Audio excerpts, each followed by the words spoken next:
Pemirsa, sopir bus pariwisata yang mengalami kecelakaan maut di Batu, Jawa Timur ditetapkan sebagai tersangka. Selain rem bus rusak saat beroperasi, polisi juga menemukan pelanggaran administrasi yang dilakukan PU Bus.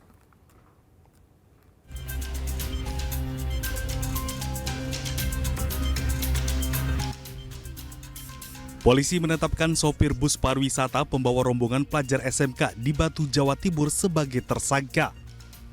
Sopir bus MAS dinilai lalai dalam mengemudi sehingga mengakibatkan kecelakaan maut. Polisi juga telah memeriksa 10 saksi dan menemukan adanya pelanggaran dalam administrasi bus milik PO Syahkindra Trans. Selain itu, rem bus juga rusak sehingga memicu kecelakaan. Akibatnya tersangka terancam hukuman 12 tahun penjara. Bukti lain yakni adanya pelanggaran terhadap administrasi STNK yang mati, kemudian juga KIR yang sudah kadaluarsa, di mana dari hal tersebut juga kita telah melakukan tes urin terhadap para supir dan juga kenek, hasilnya negatif. Daripada itu, dari hasil pemeriksaan proses penyelidikan ditambah juga dengan bukti awal dari pemeriksaan oleh Dinas Perhubungan terhadap kendaraan yang ditemukan bahwa kendaraan bus tersebut ternyata kampas rem kanan kiri, kampas rem kanan kiri serta tromol sudah rusak. Sebelumnya, bus pembawa rombongan pelajar SMK asal Badung, Bali kecelakaan di Jalan Imam Bonjol, Batu, Jawa Timur, Rabu malam. Akibat peristiwa ini, 4 orang tewas dan 10 orang lainnya terluka. Dari Surabaya, Rahmat Ilyasyan, iNews melaporkan. Lembaga Perlindungan Saksi dan Korban LPSK sudah menerima permohonan perlindungan 6 orang korban dan saksi kasus penembakan bos rental mobil di res area tol Tangerang Merak. Selain mengajukan pendampingan, keluarga korban bos rental juga mengajukan restitusi.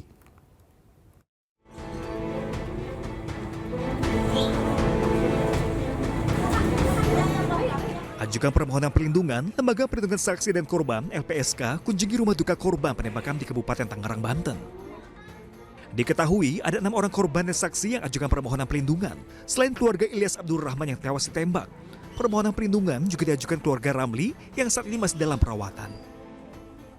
Tidak hanya perlindungan, keluarga juga meminta pendampingan saat jalani pemeriksaan.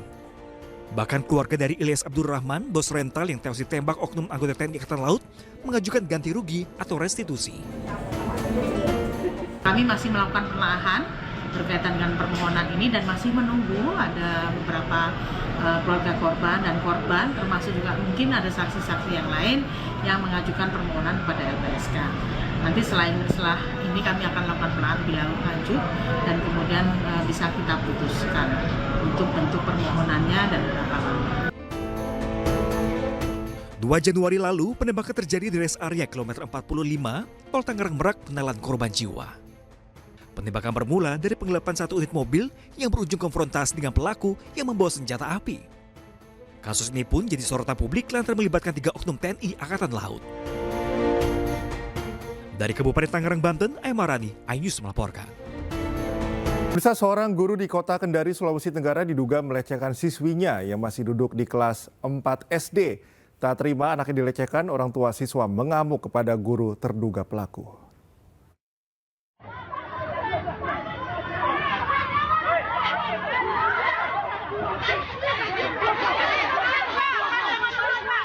Guru berusia 53 tahun ini nyaris menjadi bulan-bulanan orang tua siswi setelah diduga melakukan pelecehan seksual terhadap seorang murid yang duduk di kelas 4 SD di Kendari, Sulawesi Tenggara. Orang tua korban mengaku anaknya dilecehkan saat mengikuti mata pelajaran olahraga yang diajarkan terduga pelaku. Mengetahui kejadian itu, keluarga korban yang tersulut emosi mendatangi guru SD di sekolah hingga terjadi keributan. Untuk menghindari amukan keluarga korban, pelaku diamankan unit PPA Satreskrim Polresta Kendari. Pak Guru ini dia sayang sekali saya. Kaget saya sebagai orang tua. Sayangnya seperti apa, Nak? Dia suka kasih saya uang, tapi hanya sendiri. Iya, hanya sendiri saya saja dikasih uang. Nah, makanya dia itu merasa risih. Terduga pelaku menjalani pemeriksaan di unit PPA Satreskrim Polresta Kendari.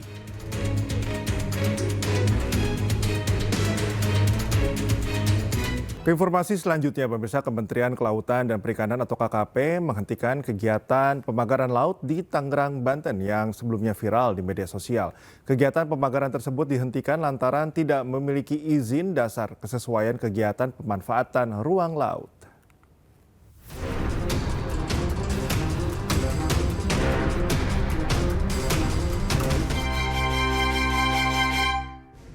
Kementerian Kelautan dan Perikanan KKP menghentikan kegiatan pemagaran laut tanpa izin di Tangerang, Banten yang sebelumnya viral di media sosial. Kegiatan pemagaran dihentikan lantaran diduga tidak memiliki izin dasar kesesuaian kegiatan pemanfaatan ruang laut, serta berada di dalam zona perikanan tangkap dan zona pengelolaan energi yang menimbulkan kerugian bagi nelayan dan berpotensi merusak ekosistem pesisir. Menteri Kelautan dan Perikanan Sakti Wahyu Trenggono mengarahkan segala kegiatan pemanfaatan ruang laut yang tidak memiliki izin dasar dan berpotensi merusak keanekaragaman hayati, serta menyebabkan perubahan fungsi ruang laut seperti pemagaran laut ini untuk segera dihentikan.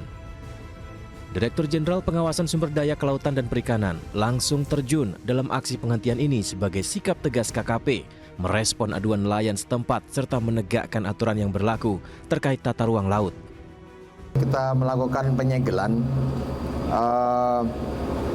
pemagaran laut yang sudah viral ini, dan ternyata memang kami wawancara dengan beberapa nelayan mengganggu. Pagar tersebut kami cek di KKP tidak ada PKK PRL-nya, jadi perizinannya tidak ada. Pemerintah dalam hal ini KKP hadir, ya, negara hadir di laut ini untuk melakukan penyegelan pemagaran laut tersebut. Laut ini pemersatu bangsa. Tidak boleh laut itu dipagar-pagar seperti itu. Siapapun pemiliknya nanti akan kami tindak lanjuti. Tim Gabungan Polisi Khusus Kelautan Ditjen PSDKP serta Dinas Kelautan dan Perikanan Banten telah melakukan investigasi di desa dan kecamatan sekitar lokasi pemagaran laut pada September 2024. Dari hasil investigasi dan pengambilan foto udara atau drone pemagaran laut, dimulai dari Desa Margamulya sampai dengan Desa Ketapang, kemudian Desa Patra Menggala sampai Desa Ketapang, diketahui konstruksi bahan dasar pemagaran merupakan cerucuk bambu. Hingga saat ini proses investigasi terus berlangsung. Pagar laut misterius yang berdiri kokoh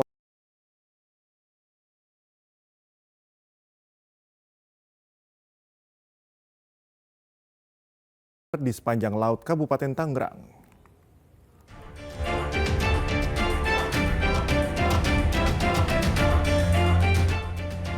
Inilah suasana gambar udara pagar misterius sepanjang 30,16 km yang membentang di pesisir pantai utara Kabupaten Tangerang, Banten. Kemunculan pagar laut itu membuat resah dan kekhawatiran warga pesisir di desa tersebut terkait mata pencaharaannya yang hilang. Diketahui pagar yang terbuat dari bambu ini terbentang sepanjang 30,16 km di pesisir laut Kabupaten Tangerang, di mana terdampak 4 kecamatan dari 16 desa, mulai dari Kecamatan Teluk Naga, Paku Haji, Mauk, hingga Keronjo. Salah satu nelayan, Heru, mengatakan pemagaran itu dilakukan sejak 3 bulan yang lalu. Awal pembangunannya mulai dari Desa Tanjung Burung, Kecamatan Teluk Naga, hingga sejauh Desa Keronjo, Kecamatan Keronjo, Kabupaten Tangerang, Banten. Panjang pagar tersebut ditaksir lebih dari 30,16 km dan dianggap sangat mengganggu aktivitas nelayan kecil. Biasanya, sebelum ada pagar tersebut, penghasilan nelayan kecil mencapai 10 hingga 20 kg sekali melaut.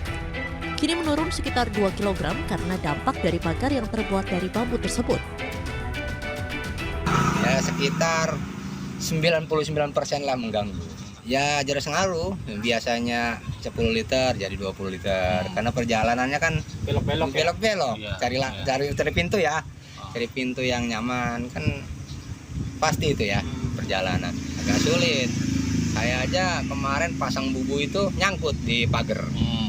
Akhirnya hilang 100 bubu ya. Khusus bubu. Nah, kali 25.000 udah berapa? 25 juta, berarti rugi saya. Gara-gara itu kan. Ya dampaknya, itu dampak kecil. Nelayan berharap kondisi laut dapat dikembalikan seperti sebelumnya, agar para nelayan kecil tidak kesulitan saat hendak melaut untuk mencari ikan. Diharapkan pemerintah turun tangan untuk menyelidiki adanya kasus pemagaran bambu misterius yang didirikan di sepanjang laut Kabupaten Tangerang. Dari Tangerang, Banten, Hasnugara Anyus melaporkan. Wahana Lingkungan Hidup Indonesia mengkritik kebijakan pemerintah yang melakukan penyegelan terhadap pagar laut misterius. Walhi menilai pemerintah harus segera membongkarnya. Nggak tepat kalau disegel, tapi oke lah kita hargai ya. Kenapa masih dihargai? Karena yang benar itu adalah dia dirubuhin. Orang ini punya negara di kapling kok dibiarin aja. Orang parkir di pintu orang sembarangan aja dipindahin, bahkan dia bisa marah. Masa negara nggak berdaulat? Jadi mestinya yang dilakukan oleh pemerintah dalam hal ini segera rubuhin. Pertama karena sudah merugikan rakyat, dalam hal ini nelayan ya terutama, harus dia memutar untuk masuk mencari nafkah, bertambah kosnya karena harga BBM yang juga sulit sekarang dicari. Jadi ya kebijaksanaan itu adalah dengan cara merubuhkan segera. Kalau mau disegel mau diapain? Gitu kan, apa nunggu misalnya sebulan 2 bulan lagi? Jadi aneh menurut kita, ada apa? Kok cuma misalnya mencabut pagar dari bambu kok mengalami kesulitan? Mestinya KKP bertindak tegas. Ya kalau nggak sanggup minta bantuan misalnya ke tentara, dalam hal ini marinir lah. Kalau nggak sanggup juga minta bantuan. Insya Allah aku yakin bisa membantu. Misalnya minta ke Walhi resmi, tolong gerakkan rakyat, insya Allah kita bantu. Sementara itu, Menko Bidang Infrastruktur dan Pembangunan Kewilayahan Agus Harimurti Yudhoyono meminta Kementerian Kelautan Perikanan menyelesaikan polemik pagar laut di Kabupaten Tangerang, Banten. Sementara anggota Komisi 6 DPR RI fraksi Partai Demokrat Herman Hairon menyebut pemasangan pagar tersebut menyalahi undang-undang. Kawasan Tangerang, pagar bambu itu udah dapat informasinya belum sih Pak? Saya lagi cek, lagi diinvestigasi ya. Cek, karena itu di laut juga kan, berarti itu nanti Kementerian Kelautan. Cek gitu ya. Itu ada kemungkinan itu dari siapa Pak? Maksudnya apa pengusaha atau daerah? Kita cek dulu aja, kita cek dulu supaya Makasih ya. Saja sudah dipagar, ya sudah pasti ini menyalahi terhadap peraturan perundang-undangan gitu. Nah, kecuali kalau kemudian bahwa itu memang sudah dalam konsesi pengerjaan yang tahapannya sesuai dengan undang-undang. Karena misalkan pemagaran itu adalah bagian yang akan dilakukan reklamasi. Ya selama bahwa perizinannya belum ditempuh, belum ada izin dari negara untuk melaksanakan itu, ya nggak bisa pemagaran gitu.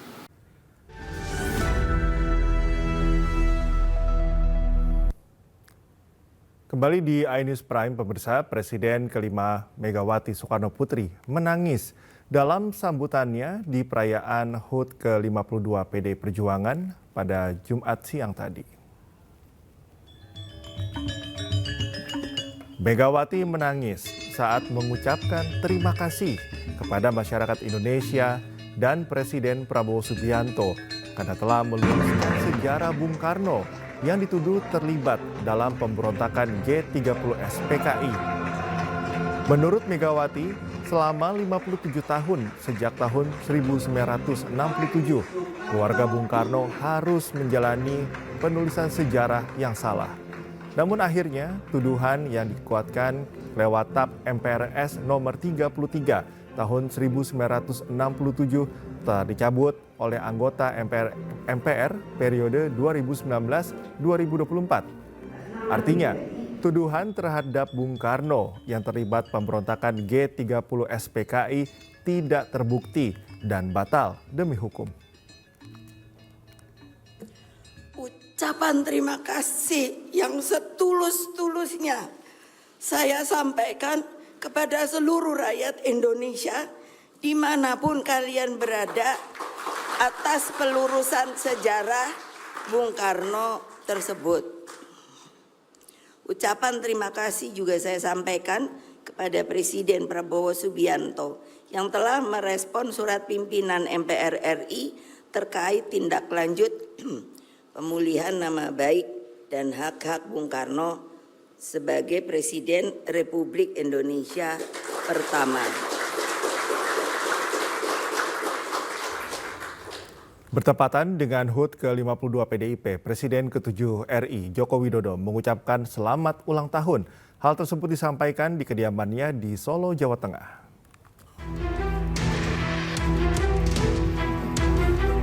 Rumah kediaman Presiden ke-7 RI Joko Widodo di Solo, Jawa Tengah terus didatangi pengunjung yang sekedar ingin bertemu, menyapa dan meminta foto bersama Jokowi. Di tengah pertemuannya dengan warga, Joko Widodo turut mengucapkan selamat ke PDI Perjuangan yang telah merayakan hari jadinya ke-52. Ya, saya mengucapkan selamat ulang tahun yang ke-52 pada seluruh keluarga besar PDI Perjuangan yang hari ini ulang tahun. Harapannya Pak? Harapannya apa Pak? Harapannya apa Pak ke depan Pak?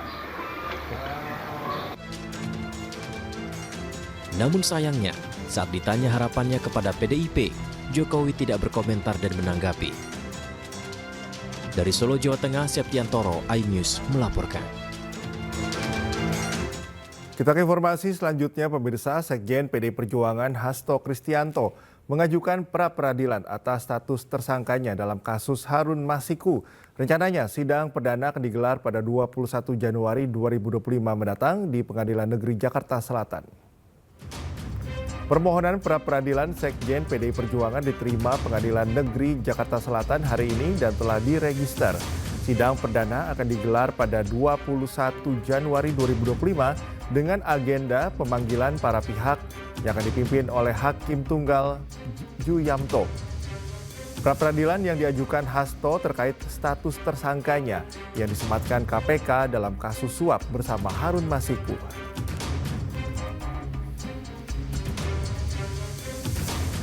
Megawati Soekarnoputri menuding Komisi Pemberantasan Korupsi tidak ada kerjaan lain karena terus menuding Sekjen PDIP Hasto Kristianto. Hal tersebut diungkapkan Megawati dalam pidatonya di hari ulang tahun PDIP.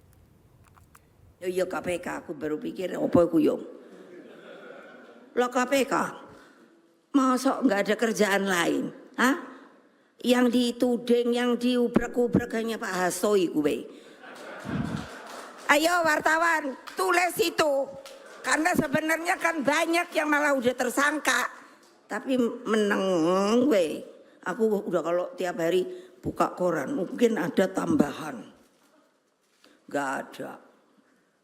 Tadi aja sebelum kesini yang ngono. Kali-kali sopo ngono yang rentep-rentep iku lho. Kan akeh.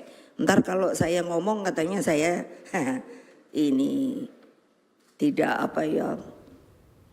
Tidak sopan.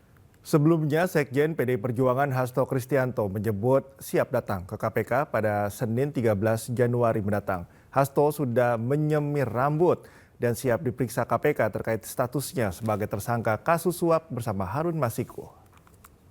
Saya sudah menerima surat panggilan dari KPK untuk hadir tanggal 13 Januari 2025 pada jam 10. Dan saya nyatakan bahwa sebagai warga negara yang taat hukum, saya akan hadir memenuhi panggilan KPK tersebut dan memberikan keterangan dengan sebaik-baiknya. Saya memahami seluruhan jalan politik PDI Perjuangan, jalan politik dari Bung Karno dan Ibu Megawati Soekarnoputri, sehingga terhadap proses ini akan saya jalani dengan penuh tanggung jawab, dengan kepala tegak, karena saya juga tahu sejak awal konsekuensinya ketika memperjuangkan demokrasi, prinsip-prinsip bekerjanya negara hukum, campur tangan kekuasaan yang sudah saya sampaikan di dalam disertasi saya tentang kelembagaan partai dan ketahanan partai politik.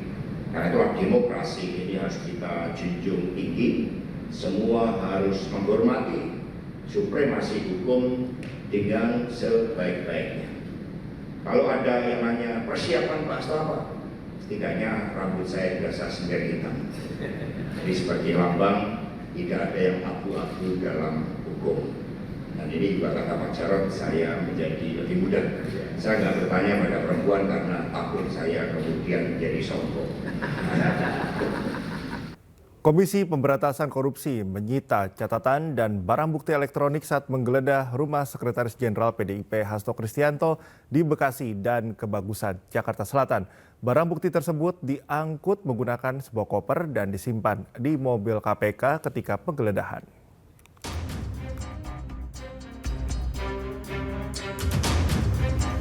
KPK menyita sejumlah barang saat menggeledah rumah Sekretaris Jenderal PDIP Hasto Kristianto di Bekasi, Jawa Barat dan Kebagusan, Jakarta Selatan. Barang yang disita berupa penyimpan data elektronik seperti flash disk, alat dokumentasi, perlengkapan, dan buku catatan kecil yang diangkut menggunakan sebuah koper dan disimpan di mobil KPK ketika penggeledahan.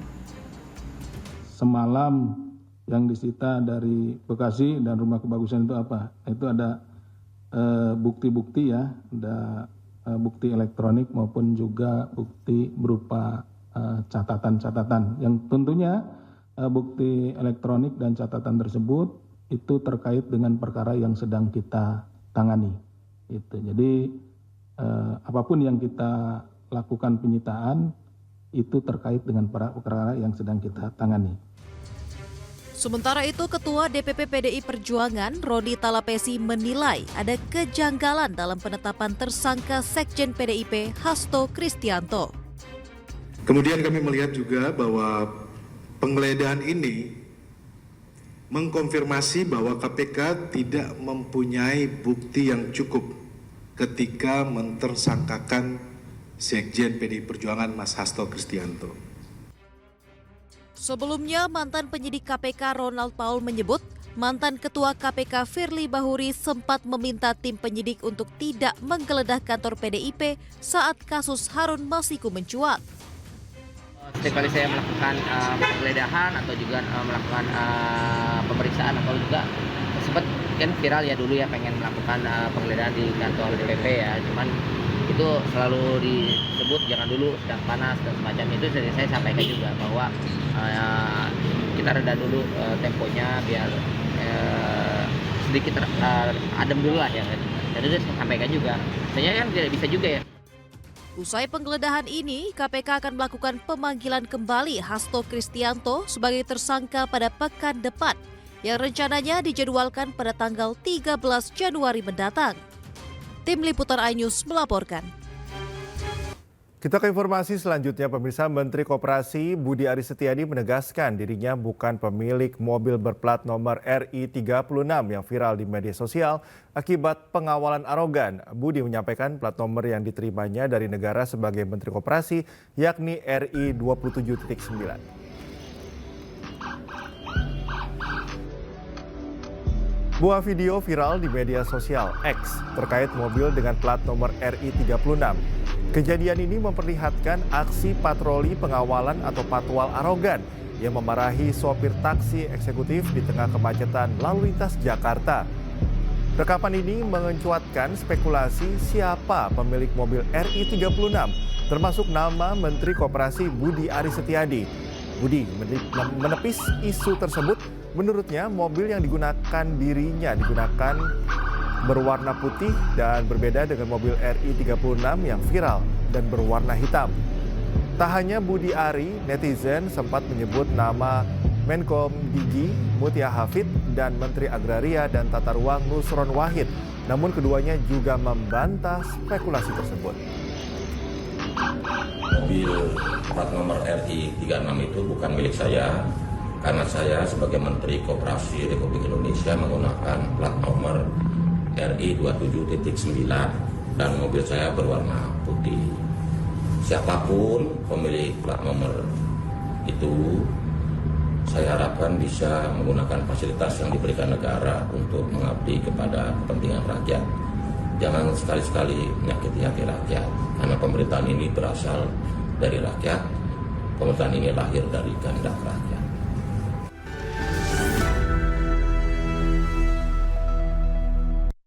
Udah. Video panjang. Iya, video handphone. Ratusan tabung gas LPG 3 kg ini berserakan di tengah Jalan Raya Transyogi, Kecamatan Cilengsi, Kabupaten Bogor, Jawa Barat. Kejadian tersebut bermula saat truk yang membawa sekitar 2.000 lebih tabung gas LPG 3 kg melaju dari arah Cilengsi menuju ke arah Jakarta. Saat di lokasi kejadian dengan kondisi jalan yang menikung dan menurun, seketika penyangga bilik besi bagian kanan truk patah yang menyebabkan ratusan tabung gas berhamburan ke jalur berlawanan. Diduga penyangga truk bagian dalam tak kuat menahan beban ribuan tabung gas kosong tersebut. Atas peristiwa tersebut tidak ada korban jiwa maupun luka. Saya juga nggak tahu, tahu ambruk aja. Orang lagi pulang gitu, lagi belok gitu, pas belok. Oh, pasti. Ambruk kayaknya mah, ya barang goyang kali kayak gini kan licin. Dari pabrik tempat produksi. Produksi tabung gas? Tabung gas. Mau ke Pertamina. Akibat kejadian, arus lalu lintas dari arah Cilengsi menuju Jakarta mengalami ketersendatan dan kejadian ini telah ditangani unit Laka Lantas Polsek Cilengsi. Dari Kabupaten Bogor, Cahyatu Priyatna, iNews melaporkan. Ratusan ibu di Pandeglang, Banten rela berdesakan dan berpanas-panasan bersama bayi mereka demi mendapatkan bantuan sosial. Uang sebanyak Rp500.000 per bulan dari Dana Percepatan Penanggulangan Kemiskinan Ekstrim atau P2K3.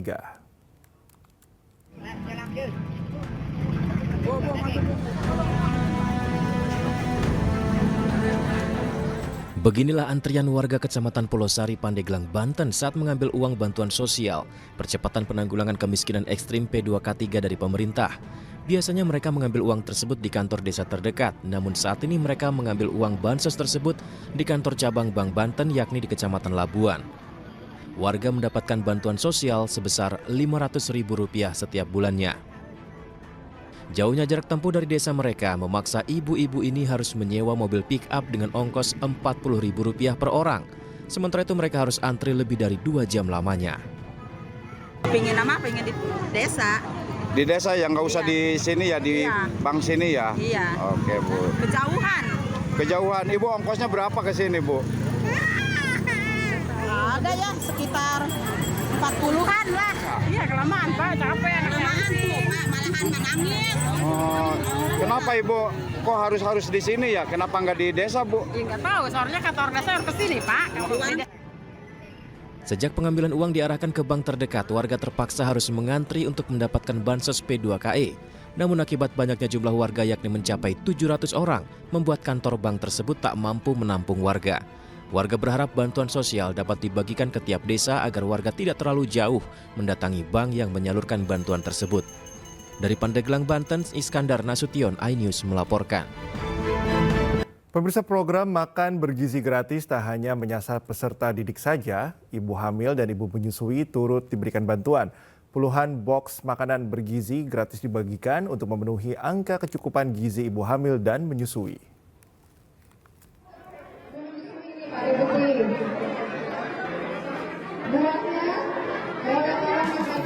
Pemberian makan bergizi gratis bagi ibu hamil dan menyusui digelar di Posyandu Dahlia 2 Ciracas, Jakarta Timur.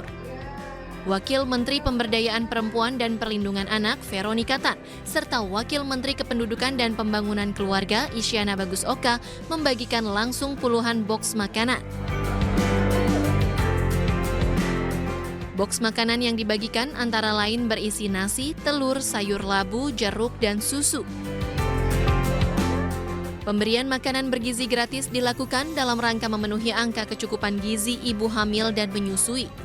Antusias banget dengan program hari ini pemberian makan kepada ibu hamil ya. Karena program mencegahan stunting ini sebenarnya dimulai dari ketika ibu hamil di kandungan. Jadi kadang-kadang ibu hamil itu suka lupa kalau kandungannya itu juga bayi yang harus dikasih makan yang bergizi. Kedepannya program ini diharapkan dapat mewujudkan cita-cita pemerintah dalam rangka peningkatan sumber daya manusia untuk Indonesia Emas 2045. Dari Jakarta, Dilami Aulia, Jaka Samsa, iNews melaporkan. Program makan bergizi gratis terus dilakukan di sejumlah daerah. Meski demikian, masih ada daerah yang belum melaksanakan program tersebut. Salah satunya di Palangkaraya.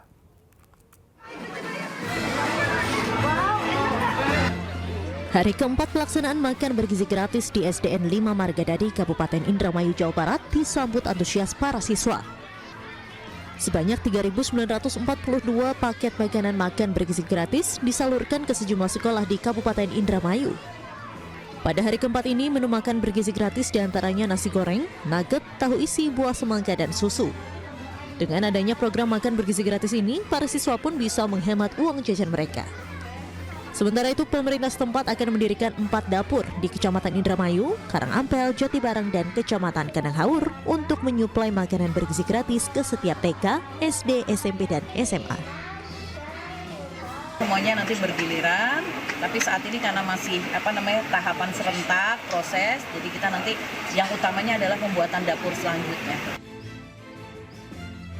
Meski di beberapa daerah di tanah air program makan bergizi gratis sudah mulai berjalan, namun di Kota Palangkaraya, Kalimantan Tengah, program tersebut belum terlaksana. Para siswa pun membawa bekal sendiri dan makan bersama di halaman sekolah. Seperti yang dilakukan di SD Negeri 3 Langkai Jalan Temanggung Raya, Palangkaraya, Kalimantan Tengah ini. Setiap pagi, para siswa membawa bekal yang dimasak orang tuanya dari rumah atau membeli makanan dan minuman dari warung, seperti nasi, sate, telur, dan air mineral. Para siswa dan pihak sekolah pun berharap program andalan Presiden Prabowo Subianto dan Gibran Rakabuming Raka ini juga segera bisa diterapkan di daerahnya. Sementara itu, di tengah gencarnya program makan bergizi gratis oleh pemerintah untuk siswa-siswi sekolah, sejumlah orang tua murid di SMA Negeri 2 Cilengsi malah mengajukan protes karena diminta membayar iuran untuk makan gratis bagi guru dan pegawai tata usaha. Sebanyak 387 orang tua siswa-siswi kelas 10 SMA Negeri 2 Cilengsi dibebankan biaya jutaan rupiah untuk membayar makan siang guru selama 1 tahun, membeli AC, serta menambah daya listrik sekolah.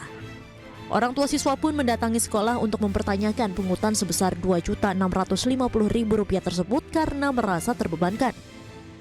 Kami keberatan dengan pungutan yang dilakukan ketua komite, termasuk pihak sekolah yang terkesan ada pembiaran itu. Kenapa kami harus membayar makan siang para guru di SMA Negeri 2 Cilengsi ini, sementara kami orang tua tidak mampu. Langsung ditentukan ketua komite itu pungutan Rp3 juta. Langsung pada saat itu? Langsung pada saat itu, tapi ketika ada gelombang protes, diturunkan ketua komite jadi Rp2.650.000 per orang tua siswa, di mana di dalamnya termasuk makan siang gratis guru yang dibebankan kepada orang tua siswa. Akibat pungutan yang mencapai ratusan juta rupiah ini, para orang tua merasa kecewa dan meminta pemerintah atau dinas terkait memperhatikan sikap pengelola SMA Negeri 2 Cilengsi, Kabupaten Bogor ini. Tim Liputan iNews melaporkan.